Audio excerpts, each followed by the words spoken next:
gonna drop my nuts on this shit. I'm gonna do it. Money can buy you time. How important is money to you? Man, I was an animal. I don't give a fuck what it is. I'm gonna do it. Challenges and not really having an option to lose. Where did you develop your confidence, or where did you adopt your confidence? I thought I was big shit, but you now have foresight and you now have long-term thinking. That enables you to kind of be a lot more dangerous because you just think different. Hello, world. Y'all already know we back with a banger.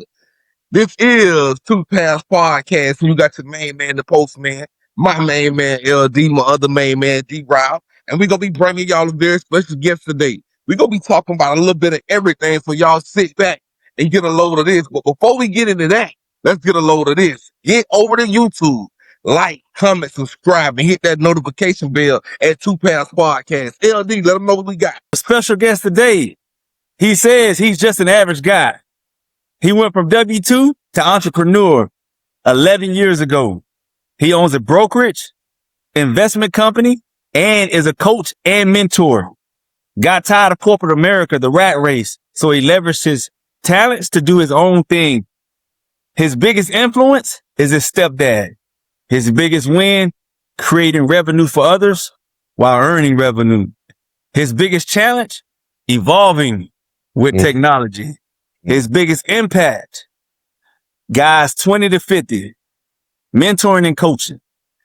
His advice to everyone, your life is a result of your past choices.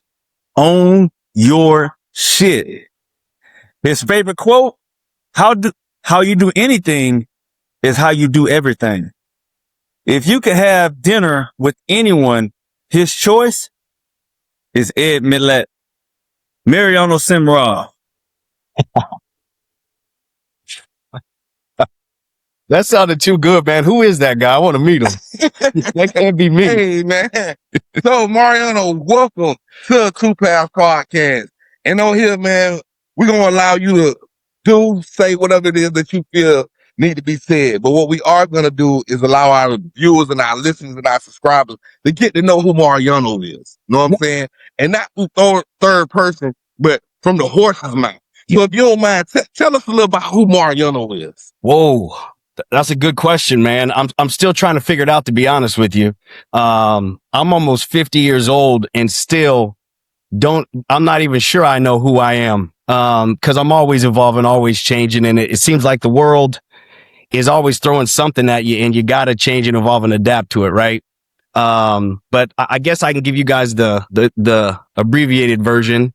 So 49 years old, born in California. Never knew my father. So I guess this will help. I'm half black, half Filipino.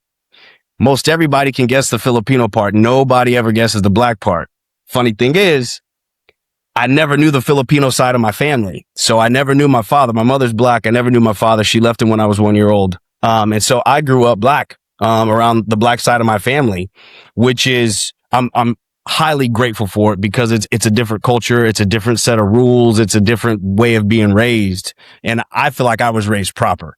But looking the way I look, being raised around all my cousins and uncles and everybody else look like you guys, I stood out. And I was different.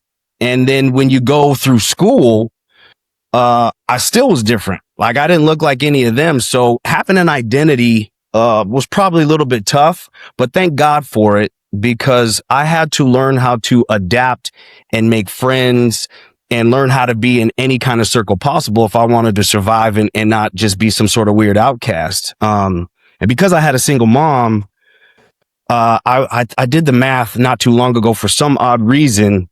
But check this out. By the time I graduated high school, I had gone to, I want to say 9 different schools. Right. So that's a lot. And the majority of those changes happened when I was young.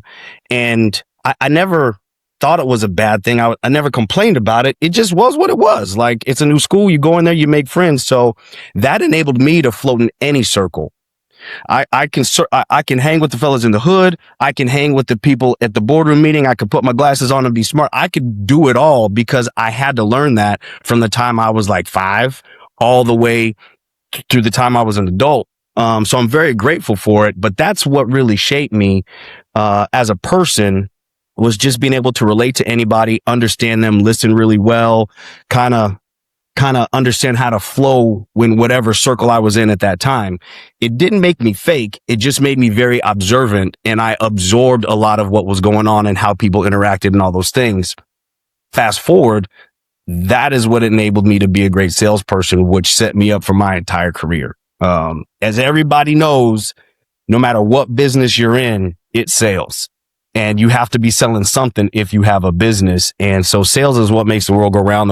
The most highest paid people in the world are salespeople, et cetera, et cetera. So, eventually I fell into sales and, fitness, and that's kind of where things started. I went to school because I was supposed to. My parents told me to go to college because they wanted a kid that graduated college. And, I said my parents. I guess let me back up. My mom remarried when I was 12. So grew up in a black household, black neighborhood in the hood. A lot of my friends all dead, that kind of thing. Classic story. We all know that story. Well, when I was 12, my mother remarried a white Jewish man, right? Talk about 180-degree turn. Life is different now. He was an emergency room doctor. So not that we were poor. We had stuff. I had toys. They weren't the most expensive ones, but I had toys, right? We weren't destitute, but now the world changed. And, that's why I said he's one of my best mentors. He took me in as if I was his son. He adopted me legally. I took his last name, and then he never tried to father me. He was more of a mentor. And was okay accepting that, because by the time I was 12, I was already the man in the house. My mom is working all the damn time. So I'm getting myself ready for school at 7, going to school, locking the door. I was already a man by 12. I didn't need no help. And he wasn't trying to take that spot. But long story short, took me in, made me his, coached me, led me, mentored me, and helped me through life. And then according to them, I needed to go to college. And, so I went, got a business degree, did Wall Street after that. Hated New York, couldn't fucking stand New York, came back to Arizona. And then eventually fell into fitness, and that's when they freaked out. I said, I know I got a degree, and I know you guys paid for it, but I'm going to go be a personal trainer for $0 an hour, 100% commission. Hey, and I'm going to let LD say something, but I just want to say this, right? Because you just spoke on it. Yeah. I recently just signed back up for college. Okay. Right? I'm 42 years old, high school dropout, Mm-hmm. and I got my GED during my incarceration. But I recently just signed up for college right here in Florida to get a degree in business and marketing. Okay. Right. And when I just heard you say you went to college and got a degree because the world is revolved around sales, you know what I'm saying? I just had to add that to it. Yeah. But, great job, man. Great job. Go ahead, LD. Mr. Simrod. Yeah. Hey, I did not know that about you. Yeah. Yeah. So now that explains the flavor in you now. Yeah. Hey, because I was like, dang, this guy look like he Filipino, he, a little Asian, whatever, but he be vibing. He know how to vibe all the time. Yeah. Okay. Yeah. So now that explains. Yeah. So let me ask you this. So how was it for you after high school, now moving into the real world, coming from, a black background, and also now being, introduced to the Jewish cultures and some of the customs that they practice? How were you able to take all of that and now, forge your way into the world? Man, it was a beautiful thing because I had all of the, how do I word this? I had all the skills from being able to deal with different types of cultures in how I grew up, right? There's a different level of common sense in the hood. There just is. Right. And so you understand people and you can read people very well. You can read people like this because you have to. You don't know if somebody's going to steal from you, or you don't know what's going to happen. Right. So I was brought up that way, but now I'm learning kind of the other side of the coin where there's a lot of professionalism. There's a lot you can't think about today. You got to think about tomorrow. You got to set up for your future and all these things. So if you take both of those together, and you have the common sense and the ability to read people over here, but you now have foresight and you now have long-term thinking. That enables you to kind of be a lot more dangerous because you just think different. In certain scenarios, you can rely on this. In other scenarios, you rely on that. And so going into the world, again, being able to move in different circles and at different levels of people, I guess you should say, that's huge because you surprise a lot of people like you, right? I mean, honest to God, I'll be walking down the street and 2-3 people will walk by, nothing. A brother will walk by and do one of those. I don't know how he knows, but I know, right? And we both give each other the nod and keep going. That's just how it is. And on the other side, you see a dude who looks like he's, I don't know, 15 years old, because I know I look young. And he walks into a room, and then when he starts talking, you're like, holy shit, how does this kid know this stuff? They don't know I'm actually almost 50. And I've done a lot, and I've learned a lot, and I've been a lot of places. So I think it makes you a little bit deadly, man. I think it makes you a little bit dangerous is the best way to put it, because you've got a lot of experience, and it's different experience. You haven't stayed in this one lane and only learned one way of doing things. You see things from a lot of different angles, and you see a lot of different ways that things can be done. And I think that's super, super valuable. And that's what's enabled me to kind of go from career to career and kind of continue to level up through my life. Let's talk about your careers and leveling up things in your life, right? Yeah. I heard Larry say during your introduction that you went from being a W-2 worker to getting into entrepreneurship, ownership, right, for the last 11 years. Yeah. Take me through that transition of your life. How did you make that transition from getting up, going to work, and expecting a paycheck to saying, you know what? I ain't gonna do this shit no more. I'm gonna do it my way. That's exactly what the hell happened, man. So after fitness, I was burnt out and I took a 3-month hiatus, didn't do anything. Then I got a W-2 position at the company called ADT, security company. So entry-level sales job, 0 salary, 100% commission. From the sales training that I got in the fitness world through Pure Fitness, I kicked everybody's ass at ADT. I just whooped them. And so I started making a lot of money there, and I started working my way through the ranks at ADT. So by the time my 8-year career at ADT had come to that point, I started as a 100% salesperson. Then I became the sales manager, and then what's called an area manager, which in today's world is like a district, a regional manager. So I had everything from Ohio to New Jersey. And I thought I was big shit. Like, I'm wearing suits every day. I got hundreds of employees. I mean, I still remember I would fly to some of the offices that were underneath me, man. And when I walked in, hello, Mr. Simrod, here's a coffee and I reserved this room for you. And I'm like, I'm just dumbass Mariano. Like, and these people, right? So it's a pretty cush scenario. You got the corporate card, you're flying all over the place. You got a great salary, you're making money and all those things. But here's what happened. I got to the point where I was, how old was I? Man, I was probably 34, 35, maybe a little bit older, but I was unfulfilled. And I couldn't, throughout my previous careers, like Pure Fitness, I just kept doing well and getting promoted. A couple years later, get promoted. Couple years later, get promoted. And I did the same thing. Right. Well, at this point in time, I couldn't go any higher unless somebody died. That's just it. Because those positions were very few and far between. Above me, there was only 3 people, and then one guy and the CEO of the whole company. And so if somebody didn't die, I was stuck in my position for who knows how long. And I always got that itch after a number of years. I need to do more, right? I need something new, a new challenge. And so I was unfulfilled, and I was like, I'm making all this money. I know how to lead people. And here's a funny story. So I'm in there. I moved back to Arizona, and I'm staying with my friend Gabe. He's a real estate agent. And he said, come stay with me, because I needed a house when I moved back. I said, I need to buy a house. He said, I'll help you find a house. Why don't you come stay with me while I help you find a house? So I'm still running everything at ADT at 5 a.m. in Arizona, because everything's on East Coast time. He hears me in the morning going through the sales calls. And one night, late at night, he had smoked, and then he's diagramming his whole business out on a whiteboard.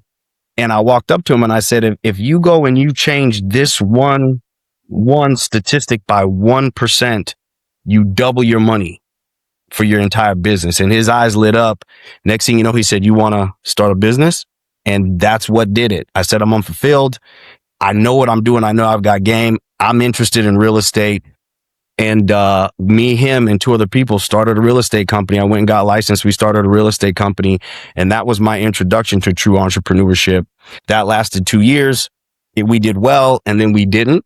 And when we didn't do well, we dissolved the company. And I stayed in that exact same line of business, went at it 100% by myself. Rest is history. Shout out to Gabe. Yeah, right. Shout out to Gabe. Yeah.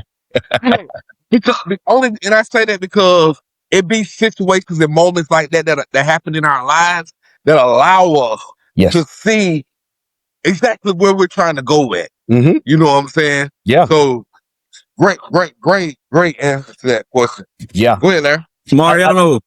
Yeah. So I've been wanting to ask you this question for a very long time. All right. Yeah.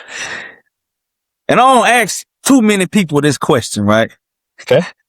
So from the day I first met you, which I was a green pea coming into your world, I always seen a certain level of confidence. Like through the roof. Now I played ball for a major college and I played in front of a lot of people, right?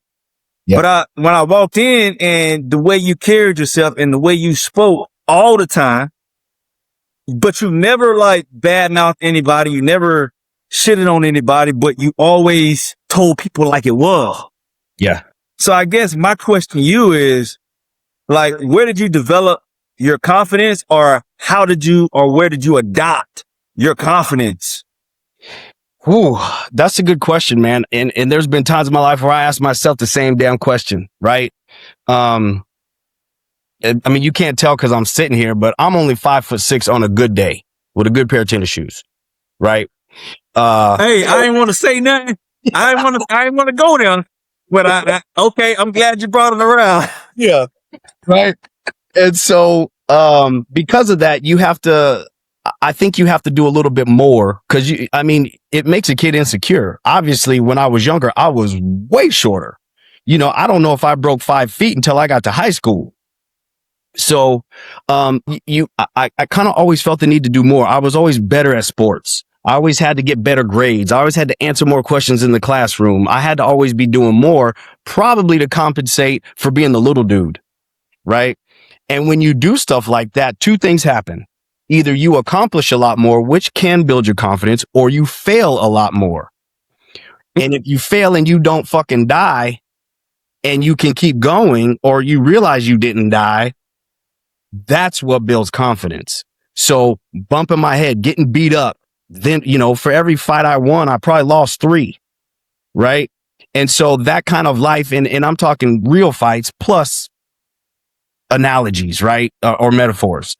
So I think handling challenges and not really having an option to lose. Losing was never an option. So it never entered my mind. And so you kind of just develop this personality of, I don't give a fuck what it is. I'm going to do it. And I think people respect that because they would rather have you tell the truth and say you're scared than you lie and them know you're scared. Right. So it's one of those things where you just kind of develop in who you are and you just stop giving a fuck. Right. You stop worrying about what other people think or what other people are going to say about you, and you just do you. And I think, once you start to live and breathe a little bit of that confidence and you get a certain response from other people, that feeds that animal and it makes you more confident. Now, truth be told, half of that confidence may have just been fake. I don't know. Right. I could have just been acting as if I was the man. Right. And deep down inside, I didn't know if I was. I don't know which one it was either way, but that's what I rolled with as long as I can remember. And it always served me well. So that's just who I became. You know what I mean? Coach, you got anything you want to ask? Yeah. I love all of the success he's been having, especially, as a undersized guy, those guys push hard, real talk now, because Hey, no, you get some real Tasmanian devils, man. They don't quit. There ain't no quitting them guys. But when you in the business of sales that what you're in, and when it doesn't go your way, or you're having a bad a few months, and I don't know if you had a supervisor, but when they come at you, what have you done for me lately? Like they forgot about everything. How do you handle that? That's a good question, man. And in sales, there's peaks and there's valleys, 100%. And I mentioned it before, but the reason we dissolved our initial company is because we had a bad quarter, 3 months in a row, and overspent all these things to dissolve the company. But when it comes to sales, you can't, you got to have thick skin, right? If you're afraid of rejection, don't get into sales, right? No amount of knowledge of scripting of any of that stuff is going to help you. And if you're afraid of rejection, whoever you're trying to sell is going to smell that and it's going to repel them. So number one, you got to know your lane. Now, I know people that want to get into sales, that may not have the skills, but they do have the bite. They do have the ability to take a no and not go home and cry. You can't teach that. That's given, right? Or that's learned over time. It's not something I could teach somebody. And so what I've learned very, very quickly is there's people in this world who can be salespeople and there's people that can't. So to your question, let's say an employee or something like that will come up to me and say, I'm not making any money. You know, what have you done for me lately? Like I need money and I'm not closing. Well, the answer is, why the hell are you asking me? Instead of asking me, what am I going to do for you? You need to be asking yourself, what are you doing wrong? Now, if you ask me what you're doing wrong, I'll sit down and I'll help you. We'll role play, we'll coach, we'll review your stuff and see what you're missing. But don't come to me if you're in a commission sales position asking what I'm going to do for you. That ain't my role. And I only hire people who would rather be commissioned than be salaried. And I ask people, if you could build your own comp plan, what would it look like? And if they're like, well, I would like this big salary and a little bit of commission. Next. Can't do it. Right. I know myself, I will always choose 100% commission over any sort of salary because I will whoop that commission's ass and I will abuse that comp plan and make a lot of money. And that's who I want on my team. So it really comes down to the hiring, the culture, and the coaching, because if someone does come to me with a question like that, they're not a good fit for whatever business we're running anyway. So I need to get them on out sooner than later. It is what it is. And so that kind of goes into how you do anything is how you do everything. People like that want to be, I don't want to say a victim, but want to say, hey, you know, what are you going to do to fix this problem? Well, they've got other problems in their life and they're not taking ownership of it. And they're not in control of what happens, or at least they don't feel like they are. And so they've got deeper problems than just not making money in commissions. And so that's just a bad fit. And I love to help people like that. But at the end of the day, I can't change how somebody feels. I can change what they know. I can coach them. I can help them. I can show them things, but I can't change that mentality. And so to be honest with you, I really don't have time for it. And it repels me. It's just, I'll be nice about it, but really inside what I'm saying is get the hell out of my face. Right, so coming from, go ahead, coach. But the follow up to that, the same question is that you said the business fold, and I know in sales it's high intense and there's things moving, so somebody's in a sense at fault. So how do y'all dissolve it without falling out? So are you talking from a position of, like, let's say a salesperson that's on the team is not producing well and there's a reason for it, and how do you kind of end that relationship? Well, and let's say in your case, it was you dissolved the whole business, right? Uh-huh. So when you dissolve the whole business, something had to go wrong. And so when you're doing your analysis of your AR, you know, from the salesperson to the management and everything, how did y'all come to a conclusion to keep everybody or make cuts to still make your next business successful?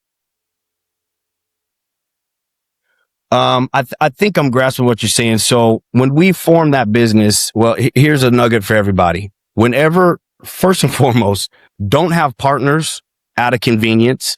Don't have partners because they're your boys. Don't have partners because it would be fun to make a business. The only time you should ever enter in a partnership is if one person has what the other person needs and vice versa, and they can't do it on their own. That is the only time you should ever entertain a partnership. Okay. Having said that, in that partnership, we had 4 distinct roles. We had the money guy who paid for everything. We had the guy that understood real estate because I didn't know shit about real estate when I started. We had the operations guy who handled the back office stuff. And then we had me who handled all of the salespeople, the acquisitions people, the disposition, the underwriters, everything. So whenever you start a partnership, I don't care how close they are to you, put it on paper. Okay. There needs to be paper agreements. And in that agreement, it's called getting a divorce before you get married. Okay. What that means is you need to have the terms for the divorce already agreed upon before you agree to get married. And what I'm really saying is if this thing doesn't work, here's what's going to happen. Mm-hmm. And if you guys are all in agreement on that and you have that on paper before you go into business, if and when that business partnership dissolves, there's no questions. There's no arguing over who gets what and who does this and who does that, because you guys decided on it before you started making any money, and you have to decide on it before you start making any money, because the more money that's made, the nastier it's going to be. Yeah, there you go. Yep. So we got a guy, and 12 years old, got a taste at what it was like, right? Mom remarried. But I'm going to go back before that. I'm going to do this. Okay. Don't know the father. Father's Filipino. Mom left him 1 year old. So you grew up on the other side of the tracks. Yep. So you kind of hip. Know what I'm saying? You want a bus. I'm going to say. Yep. Don't look like it, but you want a bus. Yeah. Grew up understand the lingo in that code, right? Yeah. Also, 12 years old, you get introduced to a whole nother culture, right? Mm-hmm. Eye-opening experience, because this ain't nothing like what I'm used to. Yeah. Boom. Guess what? Now I got to soak this in. Mm-hmm. But understanding how dangerous that made you as a person. Yeah. Understanding that I can recognize shit from all angles, right? Mm-hmm. I know when to play this card and when to hold this card. So playing chess in real life situations at a very early age is what helps you to expand yourself and place yourself in different situations in the right rooms at the right time around the right people. Yes. Right? Even going to college, getting that whole experience, getting your degree, but also understanding I don't like this shit neither. Mm-hmm. I got to get back. I have to figure out going to work for somebody. This shit ain't what I want to do neither. You know what I'm saying? Yeah. What is it that I want to do? Tell me your biggest pivotal moment that you have had thus far in your life. This saddens my heart. I talked about my stepfather, who he was like, and you mentioned it yourself. I grew up my whole life dropping N-bombs like it was nothing. Right. And people look at me a little funny, but when you say it and don't know you're saying it, it's just accepted. My whole family, friends, all that stuff. He didn't try to change me and get me to stop doing that. He let me be me, but he taught me other things to go along with it. Right. So if I was a certain type of car, he wasn't trying to change my engine and what propelled me forward and what made me me. He was giving me little turbochargers and superchargers and little things to take who I was and go faster with it. And I appreciate him for that. And that's why I'm so grateful for him. But he went to college, obviously, and then went to more college and became an emergency room doctor. Honest to God, one of the smartest dudes I ever met in my fucking life. He a piece of information goes in, it never comes out. He could tell you something about anything you want to talk about. But he went to college, and then growing up with my mom, nobody in our family had been to college yet. So of course she wants her baby to go to college. In her mind, I'm the first one to go to college. So it was mandatory. Okay. Now, what are you going to go to college for, Mario? I don't know. I'm just going because I'm supposed to. Well, their thing was, you love money, so go into finance. Okay. Get into finance because that's where all the money is. International finance, corporate finance, money. That's where you get paid. So that's what I did. And I had a good time. I went to ASU, party capital of the world. I only got I think 6 memories of those 4 years because I was drunk the whole time, right? All I did was party. I made good grades somehow, but I was drunk the whole damn time. Long story short, I only worked in the finance field after Wall Street for almost a year and then coming to Arizona for a year. I only worked in finance for 2 years. So I only used my degree for 2 years. And that's when I fell into personal training. Because I had always been a gym rat, a health nut. I'd been working out my whole life. So to your point, the most pivotal moment was when I realized that my life's path cannot be what someone has painted for me. I've always been different. I didn't look like my family. I didn't act like my family. I didn't look like this group. I've always been different, right? Because of the way I look, because of the way I move, because all of those things. And I was doing something that I was quote unquote supposed to do. And when I finally broke free of that and just did me, everything started to change. I was performing better at my jobs. In the finance jobs, I did okay. I mean, I wasn't going to get fired. I could have stayed there for years and got my stupid ass 3% raise every year. But I was just existing. I wasn't attacking shit. I didn't have a zest for it. I didn't want to go make it happen. I just showed up and worked every day. Well, when I went out and I said, I'm going to take my own path, this is where I want to go, my parents were pissed because they had just paid for all this college and I basically threw the degree in the trash. But I ate that. And in doing that, I said, okay, if I'm going to throw this degree away that they paid all this money for, I better make it. If I'm saying I'm taking my own path, I better make it. And so I had this internal drive to make sure I was more successful and made more money in whatever endeavor I was going on to versus what I would be making if I was still in finance. And that's what set my path completely different. And they didn't want to understand it. They didn't want to believe it. And to this day, I'm almost fucking 50 years old. My mom's still trying to tell me what to do. And I'm still telling her, haven't you learned by now, woman? I'm not like you. I'm not you. I'm not Eric. Leave me alone. Oh my God. One of those things, but that was the key. And so the piece of advice I give every young guy that I coach is never take advice from anybody that is not exactly where you want to go. I don't care if they're rich or not, but if they're not in the position and living the life you want to live, do not take advice from them, not even your parents. And that's tough. Damn. Yeah. Damn. That's cold-blooded right there. It is. That's correct. And I like that. Go ahead, Coach. That's correct. I was giving the same advice from one of my neighbors, old school guy, and from New Jersey. He said, "Why? If a person ain't got no money, why you taking advice from them? They don't know what to do with no damn money. They ain't never had it. So, you know what I'm saying? Connect yourself with people who already made it, already there, who really give you advice. Don't listen to nobody who's not going in your path. Period." Yeah, 100%. And it hurts because my parents did the best they knew how, and they were giving me the best advice they knew. But for me and my personality and what I'm about, it just wasn't the best advice. I'm just glad it only ate up a couple of years after college, not 20. You know what I mean? So I want to talk about some adjustments that you have made along the way, right? Because you just told us your most pivotal moment, right? And what I've noticed throughout this story is that every so often you make an adjustment and that fits you and help you redirect yourself, right? But one of your biggest adjustments that you had to make was evolving with technology. Yeah. How did that go? Well, that's a good ass question because it's still going. Yeah, man. Technology is one of those things where I'm just so old school, right? I'm meet you in person, shake your hand, give you a hug. My word is solid, and but the rest of the world doesn't operate like that anymore. Everything has to be on paper, and technology is touching everything. And so, what I'm having to learn is this whole AI thing, and that's why it was fresh on my brain when I put that down, because I'm internally somewhat fighting it, not because I don't think that it's the wave of the future, but because I don't want to go through the pain of learning it.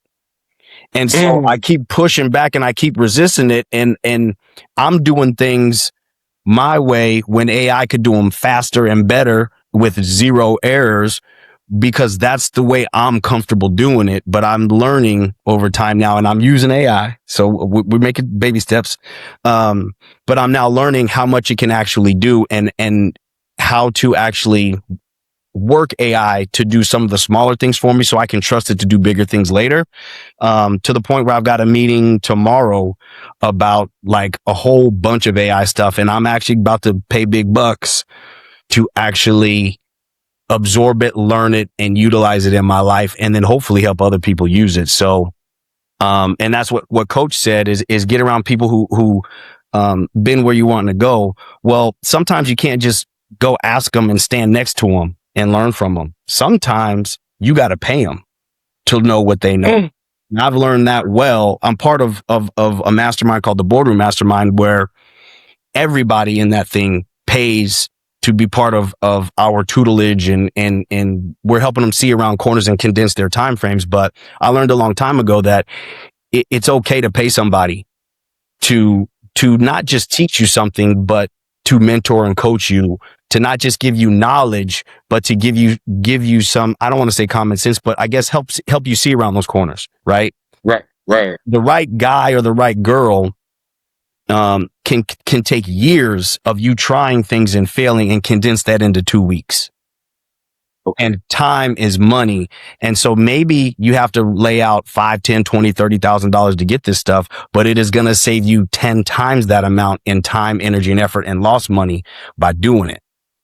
And so that's a big, big, big key, is having those people in your life and knowing that if you can't just be around them or work for them for free or something like that, pay them. Make the investment. You won't regret it. And so I don't know how the hell I got all the way on that tangent, but I'm doing that with AI. So I'm taking. We appreciate that, only because we was just talking about AI here about 2 weeks ago, and what you just said, you know what I'm saying? It's very important, right? Because it is the future, right? And yeah, you can push back and you can resist it, but at some point you're gonna have to say, you know what, I need to understand this and figure this shit out, because there has to be some way that I can utilize this in order to save me some time and some money. Yeah. On the back end. Yes. Right now, I think I got it, but like we just said, we're evolving. Yeah. Every day. Yeah. And the world is constantly evolving every day. And if you don't evolve with it, then these same people that you're helping see around the corner, you're gonna need a bigger set of glasses, because you're gonna be behind the 8 ball. Yeah. You are spot on. Some of the people that I coach and mentor, I'm condensing their time frame, but then they're asking me, well, I'm using this AI to do this already. Now, how the hell does that make me look if I'm the mentor and they got some AI that I don't even fucking know? You know what I'm saying? So you evolve or die. I mean, that's dinosaurs, right? They didn't evolve. They had to go. And so if we don't, and yeah, I'm getting older, but I still feel like I'm young as hell. I got a long runway ahead of me, and I don't want to get left in the dust. So better learn it now than later. Fuck it. Okay. Mariano. Yes. I don't know why I've been talking. Hey, it just sounds crazy. Mariano. Hey, so every successful person that I know has a routine. Walk our viewers through your routine, whether it's morning, midday, night, whatever it is, but walk us through some of the things that help you move your life forward every day. I love this, man. I love this. So my routine, some people are going to think I'm fucking crazy, but I don't care, right? So I wake up the same time every day, regardless if I got a lot of sleep or a little bit of sleep. I don't care. I wake up the same time every day. It's to the point now, I mean, it's been to the point for years where I don't need an alarm.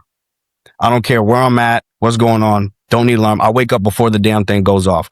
When I wake up, first thing I do, well, it's stupid, but I let you probably know, Larry, but I got a couple of bullies that are little assholes. So I go outside, get some sunlight, let them do their thing. While I put my coffee on, what I do is I have what's called an inversion table. Okay. It's a table you hang by your feet upside down, stretches you out, cracks your back, and all that good stuff.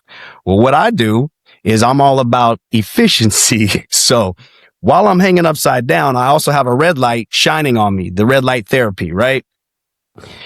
while I'm hanging upside down in front of the red light, that's when I'm doing my morning prayer / meditation / all that stuff. And I always started out for what I'm grateful for. And then I go into who I am and what I'm not standing for and what I do stand for and what I'm going to accomplish that day. So some people call it meditation. Some people call it prayer. I'm talking to God, but at times I really know I'm talking to myself, right? It's one of those things. So after that's all done, I get my coffee in. Then I start answering emails. I can't stand it, but I have to do my social media posts. So I make my posts, handle my emails, and I start my day. Upside down? No, when I'm done, upside down. When I'm done with my red light and hanging I thought upside you was down, that's when I Batman, man. handle What the hell going on? How the hell does this fool drink coffee upside down? So start my day, start working, do what I do. I got a home office, so I can come in here in my underwear, start working if I need to, right? I don't eat breakfast. And that's the opposite of what me and Larry learned all those years ago. We were supposed to eat 7 times a day and all that shit. Well, that's not true. We learned that later. But I eat my first meal at 2:00. So every day right at 2:00, it's the same damn meal every day. 6 whole eggs, a sweet potato, an avocado, and a handful of pumpkin seeds. Okay. That only takes me about 30 minutes. Go right back to work. So back to work the rest of the day. I'm normally done with work somewhere between like 4 and 6 p.m. Once that happens, feed the dogs, and then I go to the gym religiously. And I don't go to the gym and just go to the gym. I go bust my motherfucking ass. I go just as hard today as when Larry met me. Right. After the gym, come home, spend some time with the dog, spend some time with the wife, a little YouTube, whatever that's going to be. And then I'm off to bed. And as I'm laying in the bed, I'm doing my second prayer of the day. And that prayer is only gratitude. It's not mindset. It's not anything but I'm thankful. I'm grateful. Thank you, God. Thank you, God. Thank you, God. And then I'm off to sleep. And that's my week. On the weekends, I do, my dinner. My dinner's it's after the gym's probably 9, 10 o'clock at night, a pound of meat, green vegetables, not many carbs at night. And it's not because I'm afraid of carbs. I don't sleep well with them. So there's 2 or 3 things that I'm eating every single night. It's the same type of shit every night. Then I go to bed. On the weekends, me and the wife go ham. Saturdays and Sundays, she really loves it because we go to the restaurants and it's French toast, it's pancakes, it's sausage, it's bacon, it's anything we can get in our stomachs because she does the same stuff I do for the most part. And I literally relive that every week, all the time. We don't go to bars. We don't go to clubs. Crazy night out for us is meeting somebody for dinner for 45 minutes and we're tired before the dinner's even over and we just want to go home. So, these days I'm pretty damn boring and that's the way I like it. My body likes routine, my brain likes routine, but that's it, man. It's simple. Hey, so what made you develop these routines for yourself? And then how is that helping you mentally every day? I think I started to develop it slowly over time. And believe it or not, this was probably before your time, but at Pure Fitness, they started telling us the power of affirmations at one point. And they actually had us write down our affirmations on a little piece of paper and put it in our wallet. And I'm not even going to tell y'all what the hell was on my affirmation back then. Mind you, I was in my early 20s. It was a G-Wagon with 26s. It was a house over here. The only thing in those affirmations had to do with money. That was it. Right? But that's what started me on affirmations. And I think the affirmations had always been there. And I left them for a while, but I came back to them. And then I started really looking at myself in the mirror and asking who I was and what I stood for. And in order to really define that, you have to program yourself on what it is. You're not just born a CEO of a company. You grow into that because of your identity and who you believe you are. And you program your own identity. Your conscious programs your subconscious through repetition. And so, that's way back then is where the affirmations started. But the affirmations led into prayers and meditations. And there was a point in my life where when I was still running gyms, I was a maniac and most people didn't know it. And I'm not afraid to admit it. I was drinking on the weekends. I was doing drugs on the weekends. I was a womanizer. I was not a good dude. I showed up for work every day and I still worked out and I still ate right. But once I was done, I was an animal. And I got tired of that one day. One day I had a damn mental breakdown at the gym. And I got tired of it. And I said, you know, when people can change, you know, people always tell you a leopard doesn't change its spots and all this shit. People can change when the pain of whatever they're living is bad enough and it outweighs the pain of having to change. And so that's what happened. I hit rock bottom one time and I just decided to change. And that's when I started consciously programming my subconscious. And that's where the routine came from. And it got to the point where if I got out of the routine, something was off and I didn't feel good and I'm getting anxiety and shit because my routine is off. And so that just reaffirmed, you need to stick to a damn routine, son. Like, stick to it. That's where the shit came from. And bodies like routine, minds like routine. As long as it's not a bad one, as long as they're good routines, stay with them. And that's part of the thing that helps keep me sane, keep me focused, keep me centered, is constantly having that routine with the prayers and meditations and the thoughts. We've been talking a lot about money, right? Yeah. You got a degree in finance because you like money, right? Yeah. When you started at Pure Fitness, you doing your affirmations, and it all was centered around money. Yep. How important is money to you? Man, I tell people the truth. Money in itself is not that important. But, Okay. well, I'll put it this way. Being happy is being important. I'd be lying if I said, you know what? All these businesses and all this shit I'm running is so much stress. You know, there's construction on the road out here. And I'm like, those dudes are busting their ass. But when they go home, they ain't thinking about paving streets. They ain't got no stress. I wonder how it would be to just not have any stress and just live a I guess you could call it a mediocre life. I don't know, making, 6 figures, whatever it is. That could be a pretty good life because you just show up, work, and then when it's done, it's done. But then I snap out of it because, you know, the lifestyle that we live is a good lifestyle and you need money to live that lifestyle. Now, granted, she's been with me. I've been broke a handful of times. And when I say broke, I couldn't afford cheese on a Whopper. Like, I'm broke. Right. So she's been with me through the down times and we were just as close, just as happy. It wasn't fun, you know, not being able to pay rent and damn near getting your car repoed.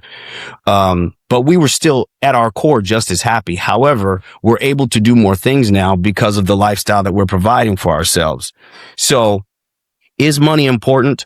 Money's not necessary to be happy at all by any means, but money allows you one of the most important things on the planet, and it's not the vacations, it's not the cars, it's not the house. Money can buy you time. And that's what people don't realize. When you start making a certain amount of money, you can offload certain responsibilities and pay other people to do those, which frees up your time, which is the one thing that you can't buy more of. I don't care how rich you are.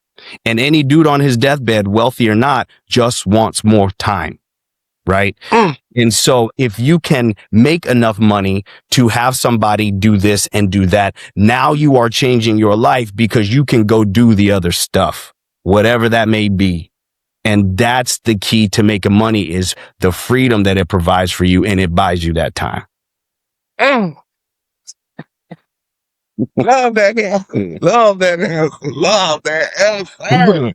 Yes. Explain to our viewers why diet is important. Okay. There's a whole bunch of reasons why diet is important. The whole you are what you eat thing is 1,000% true. Right.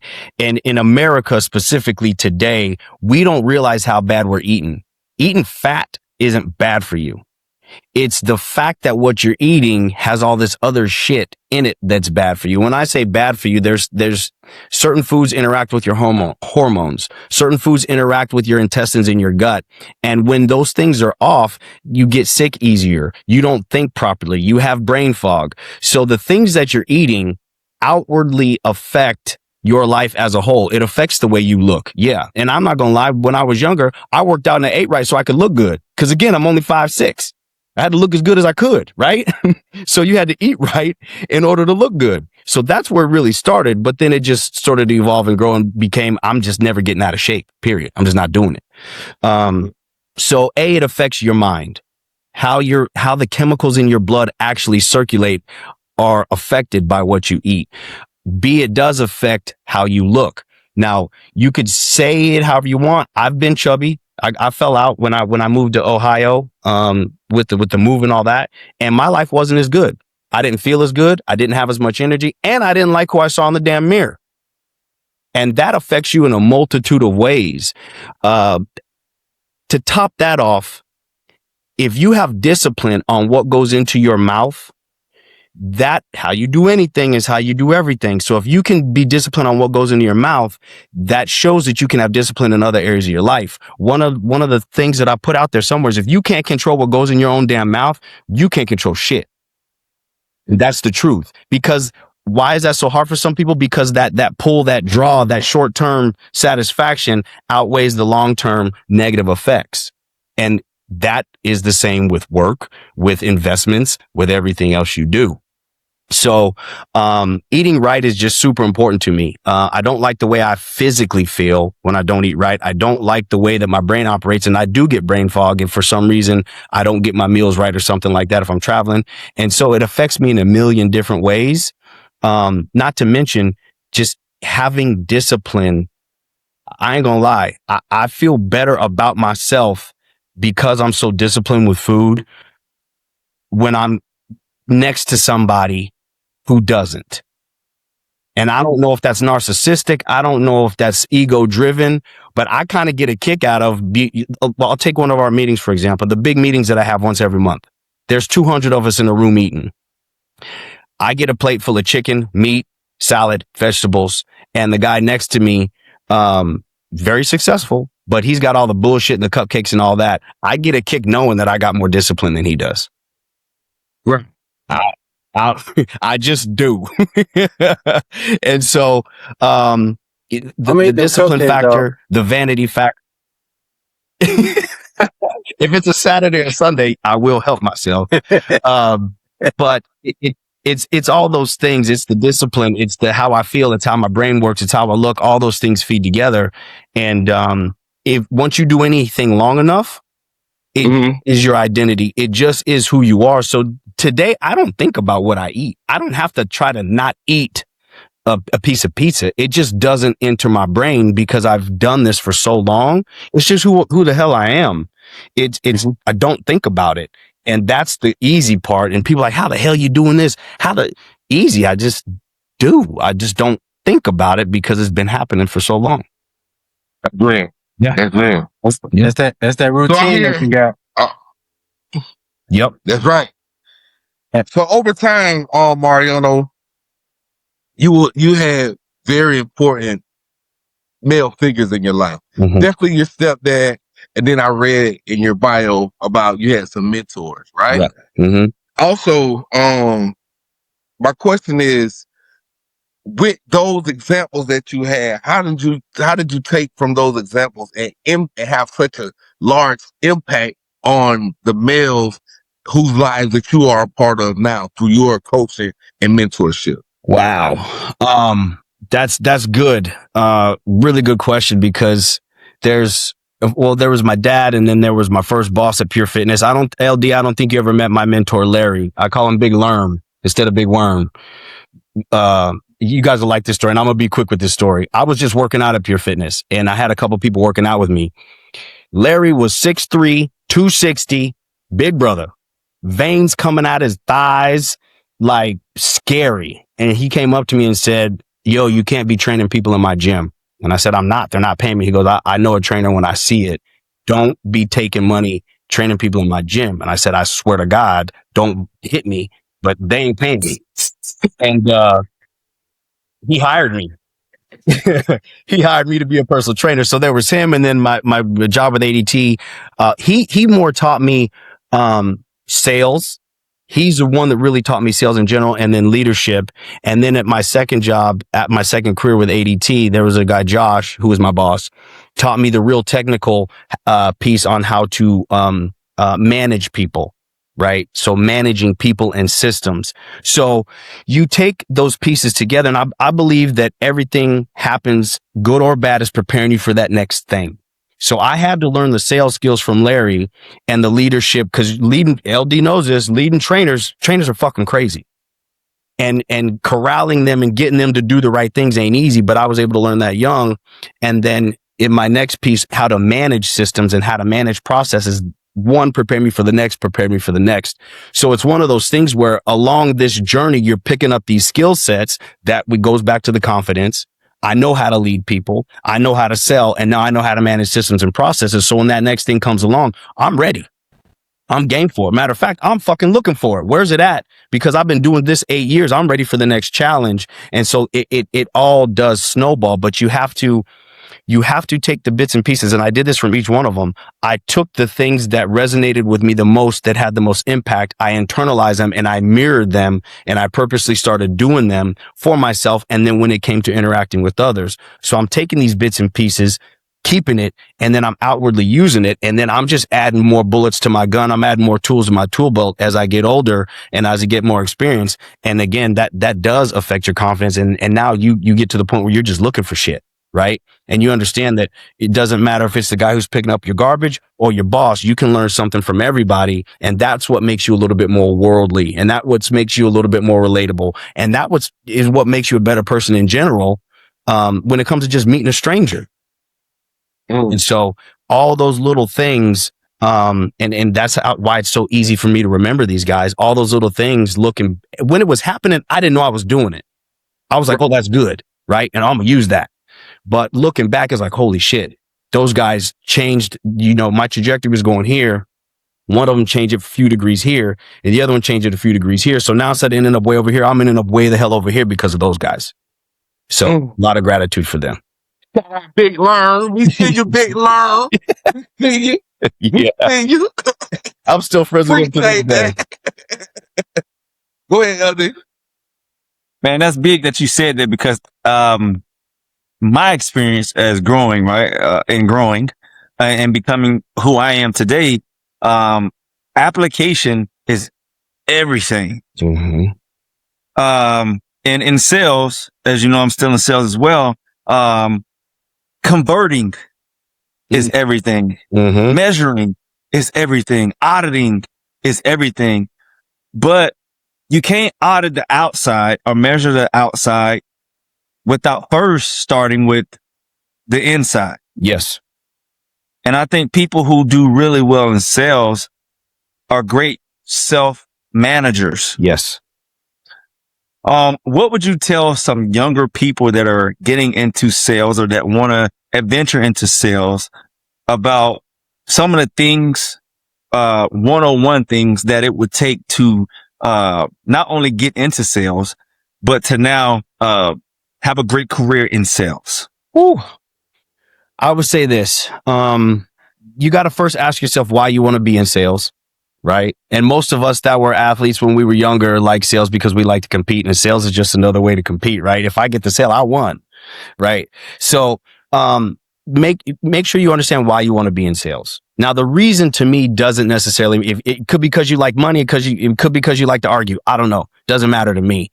But once you know why you want to be in sales, in order to be good at sales, you need to go in with an open mind and know that you don't know shit.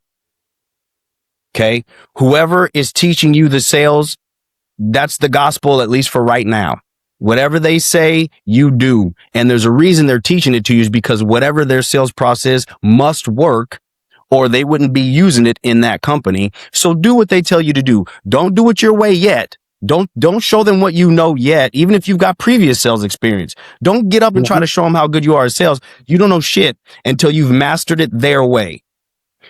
So wherever you're working, master their sales process, master their scripts, master their pieces, and then you can start to add some of your flavor to it later. And if it gets better, then you can speak up to your boss and say, hey, guess what? I just found out that works, and let him share with other people. That's how you start getting promoted.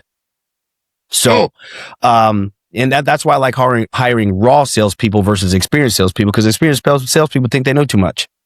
And I'm not interested in what you know, or else you'd still have a job and wouldn't be interviewing with me. Okay. So, my best advice is know that you want to be in sales. Have no fear. If somebody tells you no, it's all right. There's 10 more calls to make. There's 10 more people to talk to. Don't let it hurt your fucking feelings if they say no. Not everybody's going to say yes. It's okay.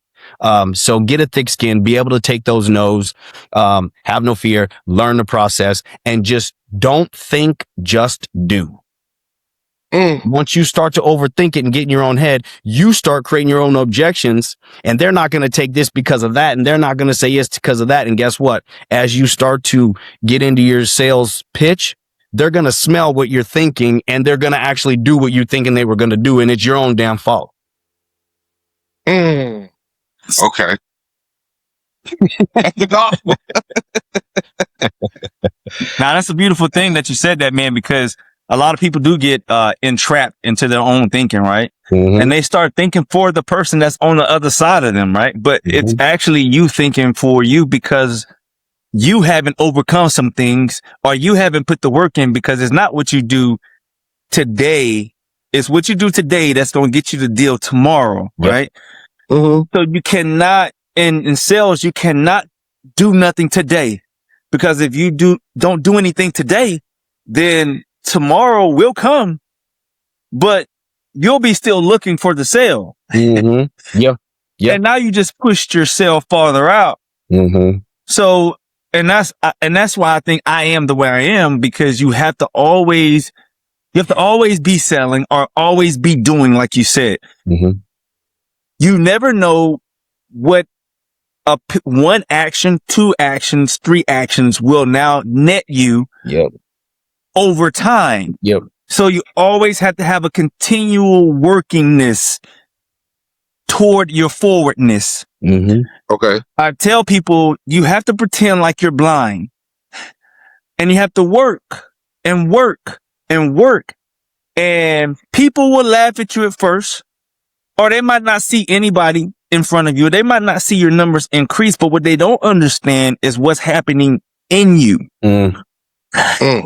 The thing that's happening in you now eventually will start happening outside of you. Now somebody will come to you and say, how did you do that? Earlier, what you said, being dumb to it all, or stupid to it all, or not knowing it all, I don't know. I just worked. And when I didn't have a sale, when nobody called, I just worked. I put my head down. I just worked. And now I'm like, oh, I can't even get a break because of the work that I put in. But don't stop working because you're getting business. Continue to work like you ain't getting no business. So I love what you said. And I said all that to say this: always looking for the challenge. Once you can become a person. Go ahead, coach. Sorry. No. You go. I'll go after you. Go.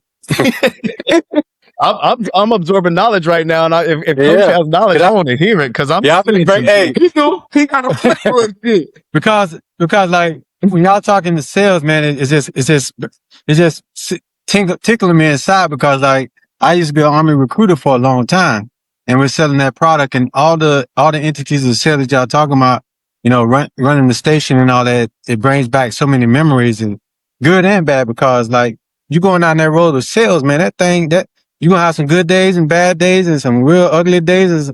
All of it's there.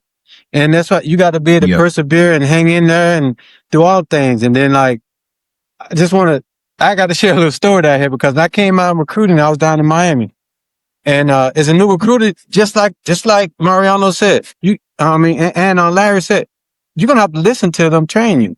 They're going to train you in school, and you're going to listen to what they do. And then now they're going to push you out there in the waters to go make it happen, right? And when you go out there, right, and you start, you're going to go through all that. And then when you start winning, it was crazy. Like when you start getting the routine, you start figuring out everything. You start figuring out how to schedule your stuff, and you getting the pattern, the routine of like, okay, I'm gonna drop so many people in the Army every month. You meeting your quotas easily, right? And then your supervisor start, like in promotion. Now they know you the go-to guy. You want to make yourself indispensable, right? But you got to still manage it, because people are draining you dry for the good of the bigger picture, right? And now when you don't have anything, and then they can switch it up and say, okay, now it ain't individual, it's now not, because the whole team, you're like, okay, now you didn't give that person the time to reorganize themselves into a team oriented thing, because now what are the check measures of failure if all of us is a team? I used to go home at 3 o'clock every day. They say I said, I don't need to talk to y'all. I got such and such lined up. That's the quota. I got that in. I got my stuff ready for next month. Now I'm finna go to the gym. Oh no, you can't do that. What you mean can't? What else you need? Because y'all ain't doing what you supposed to do? Man, don't be playing with me. Yeah. I didn't tell them. I said, I did my job. And then they talking about, then they gonna send somebody out there to watch you. Like, they used to think that people just like me. I said, people just don't like me to join the army. All this, you know what I'm saying? Get ready to die. Yeah, because you're successful. I'm not, hey, I look at it like my time is so valuable. Like, I'm figuring out how can I do whatever I need to done in a short period of time Mm-hmm. and still have Right. my time. And I Right. did that, and I did that good. And I was like, when they start switching that shit up, I was like, it's time for me to go. Yep. Hey, Mariano, how you do anything is how you do everything. Hold on, man. Hold on. You can't. Why did you call him Mariano? What going on? Because Why I'm you being got to direct. start with Mariano? I just made it personal. Oh, okay. Hey, Mariano, how you do anything is how you do everything. Yeah. Talk to us. What does that mean to you? It's really hard to honestly be two separate people. And when I say how you do anything is how you do everything, if you really look at it, okay, if you were to anybody, if they were to score themselves on a 1 to 10 on their diet, let's say they're a 7, right? And then you ask them to score themselves on a different day, so they're not putting the correlation together, right? On a different day, you ask them to score themselves on how good they're doing at their job. It's probably close to a 7. How good is your relationship with your wife? It's probably damn near a 7. How good are you at making it to the gym? Probably damn near a 7. Of the 10 days of the week, how many days do you pray? Probably fucking 7. What people don't realize is it's a personality trait, and it's really, really who you are at your core. If you don't put your shopping cart back after you're done shopping, you probably eat and throw the shit in the sink and don't wash it off and put it in the dishwasher. You probably don't make your bed when you wake up. You probably don't shower on a consistent basis. When you're at work, you probably leave shit for later or somebody else to do. It's just who you are. And so some people are like, and this is a good example that I'm living, is I'm around a lot of hyper successful people. I'm talking numbers that I have a hard time fathoming sometimes. And their first thing is, well, look how successful I am at business, even though I don't eat right and I don't work out, Mariano. Look how successful I'm at business. So how you do anything isn't how you do everything. Well, here's the fucking truth. Even though you were that successful in business, if you were that person, let's say you're making $7 million a year. You're still a 7 out of 10 with your shopping cart and your grocery, all the shit. Even though you consider yourself hyper successful in business, you're still a 7 out of 10. If you would change those habits and become a 10 out of 10, you wouldn't be making $7 fucking million a year. You'd be making 10. And I don't care how successful you are, it reigns true. And what you do is if you start doing like a self audit and you start auditing yourself, you will find that your relationships, your finances, your health, all that stuff roughly correlates to the same. And I don't even have to use a score. You could just say bad, okay, pretty good, or great. It's all going to correlate to the same ranking one way or another. And it ain't because the economy. It ain't because your wife's fucking crazy. It's because that's you've become, and that is your identity as a 7 to 10. I'll do that later type dude.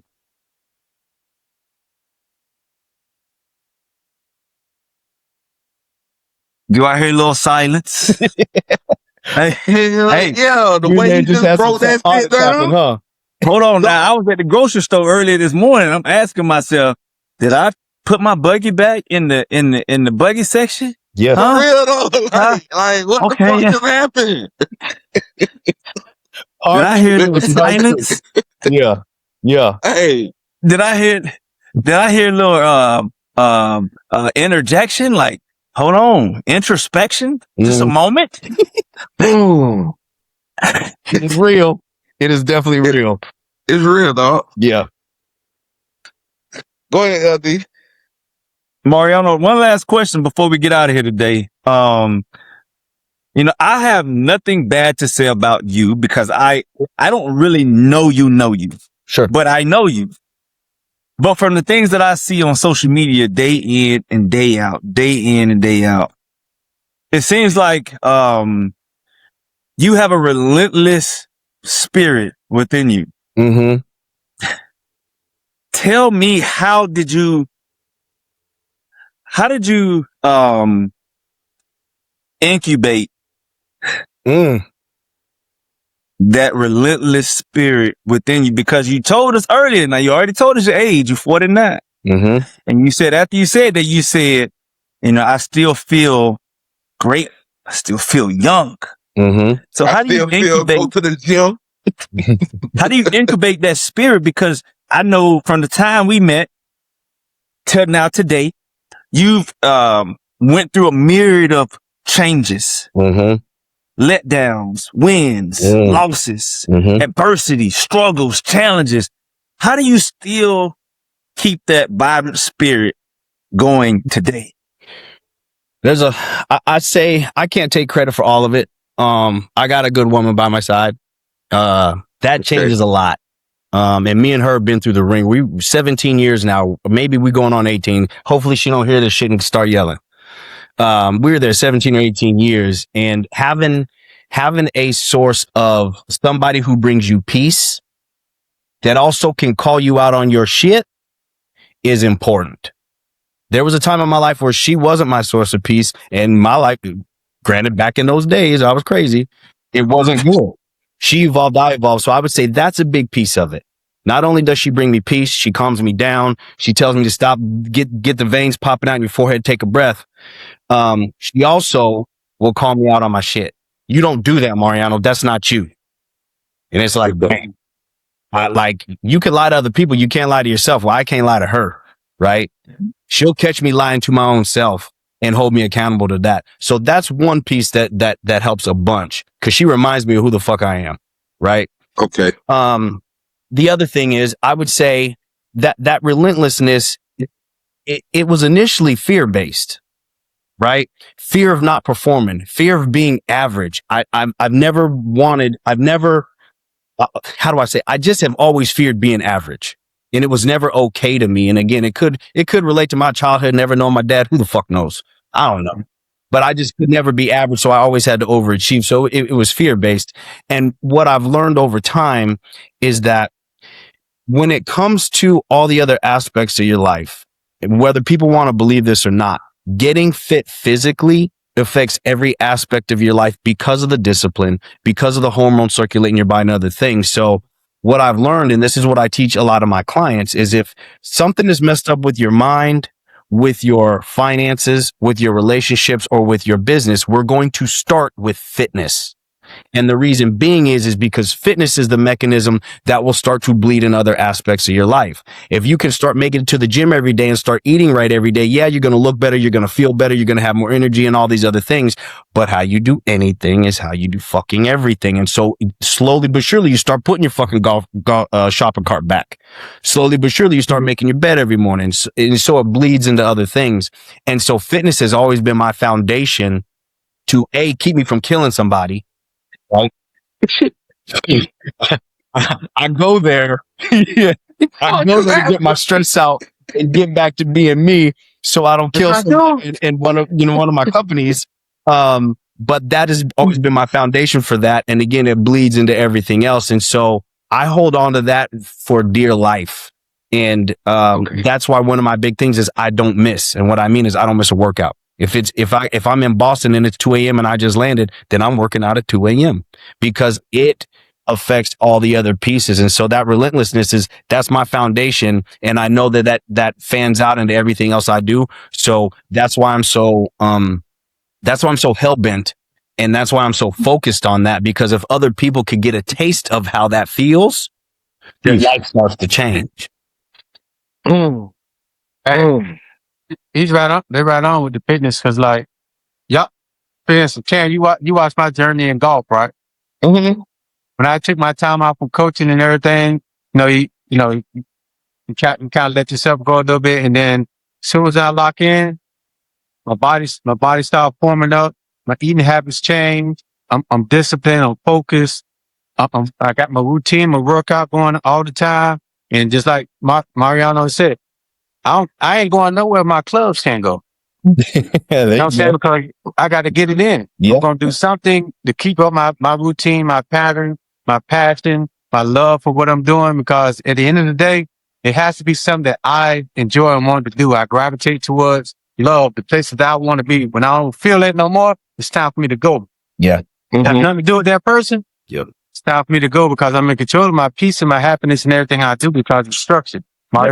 He said every day is the same thing. It's boring, but he loves it. Yep. It's his boring. It's his life. right. He's in That's right. control. And then everybody else who add to that, they only gonna get a piece of time that him and his wife gonna give them, and then they're back at the crib. Yeah. You know what Right. I'm saying? And they're happy at that. Yeah. That's right. Yeah, I fucks with you. Hey, man. So, hey, this has been a great interview with you, Mariano. We talked about entrepreneurship, right?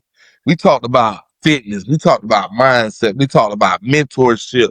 We talked about at 34, you being unfulfilled, Mhm. which led to you actually getting with a friend of yours and two other guys and saying, you know what? I no longer want to work for corporate America.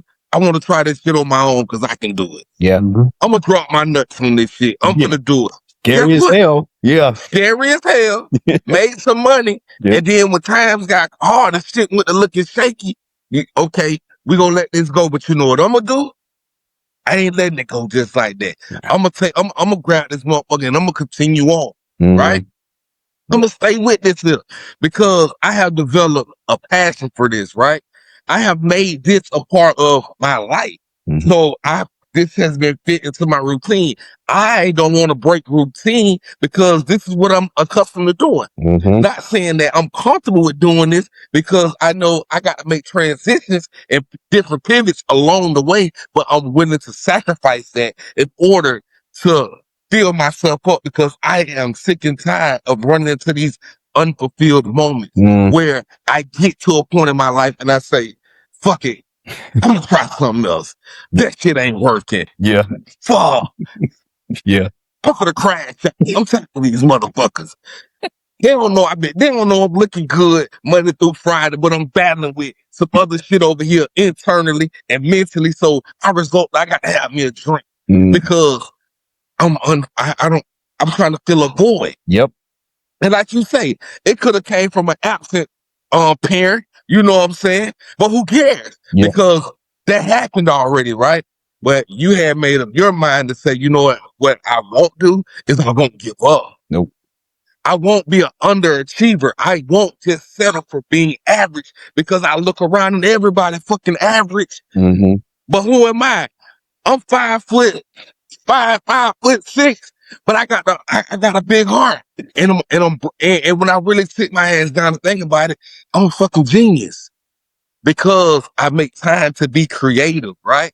Shout out to your wife when you did mention her for holding your ass accountable because that's what we all have, and everyone that's watching this and listening, that's what everyone needs, that accountability partner. Because, like you say, you can lie to somebody else, but you can't lie to yourself. Well, when you spend 17, 18 years with a person, y'all become one. So you can't lie to her neither. Yep. And she gonna call you out on your shit. But what that's gonna do is allow you to keep the forward progress. Because the minute you allow yourself to be delusional, tell myself, well, I did this, I didn't do, and begin to lie to yourself, you'll see a decline in your life. Yes. So shout out to her. Shout out to Big Learn for telling you you ain't doing a motherfucking thing in this gym. This his gym. I don't know if Big Learn was the owner, but he checked that shit at the door. But not only that though, he instilled something in you that, hey, I really like you, man, and I like your honesty, and that you didn't shy well back down because I'm a giant compared to you, but I want to help you and mold you and shape you because there's other things that you're gonna be able to do. This was a great interview, man. Affirmations for all our viewers and our listeners that don't do affirmations. Maybe y'all want to start doing affirmations. You may not get everything that you write on that paper, but you'll start praying and meditating for the right substance to have in your life. Yeah. Go ahead, Coach. Mariano, you sure they give you no money before Larry finna put them things on? Did you take the money? I'm just saying. He wouldn't have had to do much. He played football at the University of Nebraska. He was a scary motherfucker. What you get paid, dog? What you get paid, dog? Tell me. Hey, thanks for joining us, man. Before we do that, let's put the brakes on it. And Mariano, tell the people where they can find you. Probably the best way to get in touch with me is probably Instagram. I'm on there every day. It's _Savage Saint, because I consider myself a savage on one hand, but a good heart. And that's actually that's my brand. So yeah, that's the best way to get a hold of me. I respond to every message. I talk to every person. There's no robots. My assistant isn't doing the Instagram. That's all 100% me. So _Savage Saint. You are working towards AI now. You said that earlier. Yeah. If I can get it good enough, you never know what's gonna happen with that. Anything you want to promote before we let you go? I would say just me, myself. I love to give freely. So if people have questions, well, let's do this. I have a school community. It's called Half Savage, Half Saints. If you reach out to me on Instagram, I can give you the link for it. You can join for free, right? It's not put there as anything else. What I did was I brought the gym culture. In the gym, we're all friends. Black, white, old, young, fat, skinny. We all talk. We talk women. We talk money. We talk fitness. We talk everything. I wanted to give guys that ability to have people to lean on when they're not at the gym. And so, I'm happy to send the link, but there's 3 pillars. It's mind, body, and money. And so basically that's what we're all there for. And the older heads like us can I don't want to say foster, but can mentor the young guys, give the young guys advice. The young guys can reach out for help, and then we can lean on each other. And I have it open for other people on there to promote their own business. So if you guys promoting your podcast, or if you got a new clothing line, promote yourself on there. It's just built to have men uplift men. Some of us can reach down and lend a hand, and some of us can look up with a hand raised and get some help. So yeah, I didn't even think about that, but yeah, I'd love to see that go as big as it could possibly be, and just have a big community of men all helping each other. Half Savage, half Saint, baby. Yes, sir. Hey, again, thanks for joining us. This has been brought to you guys by Two Path Podcast. For y'all to have made it this far, please get over to YouTube if you haven't. Like, comment, subscribe, and hit that notification bell. Peace out, fellas. Gotta be about the money. About the money.